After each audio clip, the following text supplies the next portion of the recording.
Ah là là, la fête de Noël! Vous croyez vraiment que j'allais encore faire mon aigri à tout critiquer? Alors que c'est tellement le meilleur moment de l'année! Le feeling que tu as quand tu te réveilles le 25 décembre. Non, franchement. Comme ça me fait ban. Je vous le dis, ça me fait ban. Directement se lever pour aller déballer ses cadeaux, mais c'est un sentiment incroyable! Bon, après, ce qui est chiant, c'est quand t'es obligé d'attendre que tout le monde se lève. Après, perso, ça m'est jamais arrivé. Peut-être parce que la salope qui se lève pas, c'est moi. Mais aussi, ce qui fait qu'on aime autant Noël, c'est que c'est le moment de revoir toute la famille. Mais en vérité, ça, c'est pas le plus important. Eh oui, vous voyez très bien de quoi je veux parler. Mais bien sûr que le meilleur, c'est la bouffe. Les patates, les crevettes, le foie gras. Oh, j'en ai loin la bouche juste à en parler. Et ça, c'est parfait pour moi, vu que je peux manger une quantité de bouffe infinie. Pour au final, quoi? Prendre 1 ou 2 kilos grand max. Je sais qu'il y en a qui sont comme moi. Franchement, je pense qu'on se rend pas compte de la bénédiction qu'on a. Après, pour avoir ces giga repas, eh ben, il faut arriver à fêter Noël. Non, parce que pour revoir leur famille, certains ont besoin de prendre les transports. Sauf que bien sûr que pendant Noël, ils sont H24 bloqués par les grèves. Franchement, tout ce bordel de grève pendant Noël, ça montre bien qu'on est le pays de révolutionnaire qu'on pense être. Même t'as qu'à voir comparé aux autres pays. Chez nous, pour savoir si c'est Noël, t'as pas besoin de regarder les décos, voir s'il neige dehors. Non, t'as juste à te poser devant ta télé. Et si tu vois un enchaînement de grève, là tu sais que ça commence à sentir quelque chose. Et je parle pas des pneus qui font cramer. Mais en parlant de la neige, c'est pas le plus gros mensonge de l'histoire. Qui a déjà eu de la neige à Noël? Déjà que rien à voir normalement, c'est un de ces miracles. Alors je sais qu'il y en a certains qu'on a eu récemment. Pas estimez-vous heureux parce qu'à la place, moi j'ai eu une vieille tempête.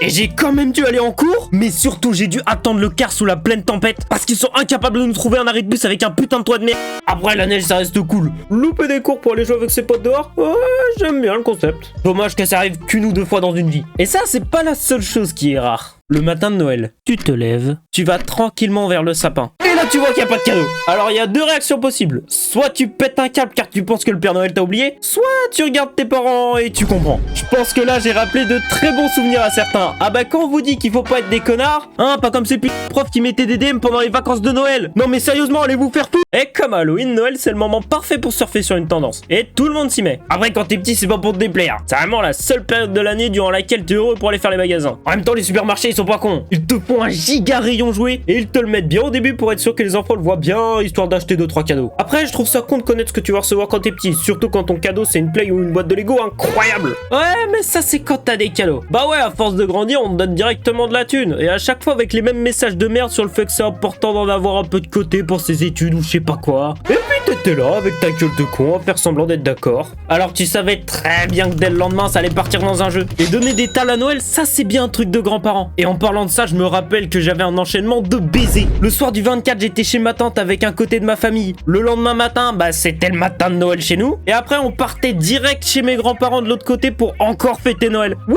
en l'espace de 15 heures, je fêtais 3 fois Noël. Qu'est-ce qu'il y a? T'es jaloux? Bah moi aussi, parce que malheureusement, c'est plus le cas. En même temps, y a pas de quoi s'extasier si son cadeau c'est un disque dur. À moins que Playboy Carty décide d'enfin drop son putain d'album. Là, ce serait un vrai miracle de Noël. Tout à l'heure, je parlais des profs qui donnaient v'là les leçons pour les vacances. Mais heureusement qu'ils étaient une minorité. Déjà que la plupart, ils nous font souffrir jusqu'à la dernière heure du tout dernier vendredi. Après, il y en a cette véritable goût. Ceux qui proposent de faire le meilleur moment de l'année juste avant de partir en vacances. Oh, vous savez très bien de quoi je veux parler. Oui, le goûter en classe. Je sais pas qui est le premier élève ou prof qui a eu cette idée, mais il lui faut une statue. Et en plus, vu que c'est aux élèves de ramener de la bouffe, il y en a, c'est des vrais Philippe et je te baise. Et ils font des trucs tellement bons. Ah, moi, j'étais le gros rat qui ramenait juste un paquet de bonbons et encore, mais qui était le premier à dégommer la moindre boue. Ouais, je pense que ça se voit que j'aime bien manger. Bon, par contre, on faisait pas que des trucs cool en cours pendant Noël. Le moment où tu devais décorer la salle de classe, oh là là. Alors ok, ça nous faisait perdre des heures de cours, mais que c'était chiant. Et en plus, généralement, c'était à la place des meilleurs cours comme Histoire Géo, ça pouvait pas être à la place de la techno de mes deux. Mais à vrai dire, ce qui nous prenait le plus de temps, c'était le spectacle de Noël.